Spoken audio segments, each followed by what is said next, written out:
Women should be defined by actions, not cliches. Every role in It started with a diversity drive and ended with discrimination against white men.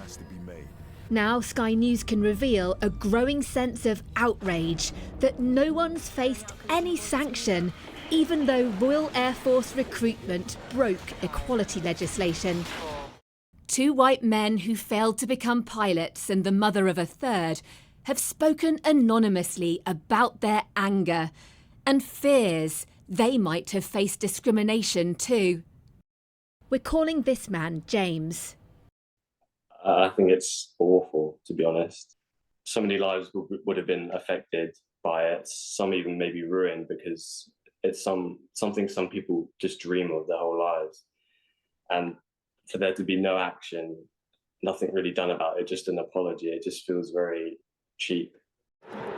The new head of the Air Force apologised in June after an inquiry found the RAF had unlawfully fast-tracked women and ethnic minority recruits onto training courses. Faulty legal advice was blamed, but those with knowledge of what happened in the 2 years to March 2021 say that doesn't tell the full story. I've spoken to a source who was working in the recruitment force at the time. They told me that multiple people on multiple occasions raised concerns with the leadership about the legality of what they were being asked to do, but nothing changed, and they wondered, why is no one listening to us? It wasn't until a subsequent head of recruitment resigned last year in protest at what she deemed to be an unlawful order that the activity stopped and the inquiry was launched. But Group Captain Lizzie Nichol, the whistleblower, is the only person to have lost her career, despite these words to Sky News by the Armed Forces Minister last August.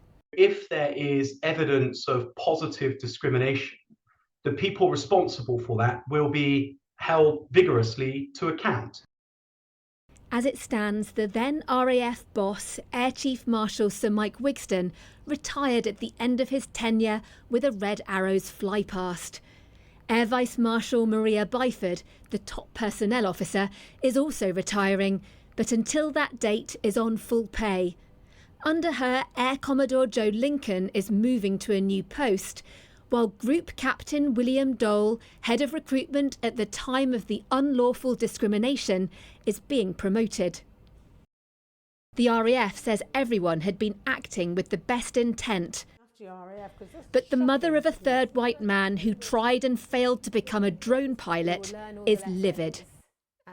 Oh my God, it just makes my toes curl when you say it. Somebody needs to be sacked. And I know we don't want our sons to be rejected, but you know, they do get rejected sometimes and you just take it on the chin. But this felt wrong from the get-go. A pilot is an elite career with many more applicants than slots, meaning high rejection rates. Also, the confirmed cases of discrimination only involve other ranks, not officer cadets. Yet this man, who we're calling William, and whose words are voiced by an actor, isn't convinced, and has asked for his rejected pilot application to be reviewed. At the end of the day, the trajectory of my life has changed as a result of discrimination. My career has entirely shifted. My plans for living, what part of the country I live in, not just my day-to-day, but all of the big picture stuff that has just been my dream has been erased. I've had to settle for a life that I didn't want. An RAF spokesperson said any offer of employment is based solely on merit.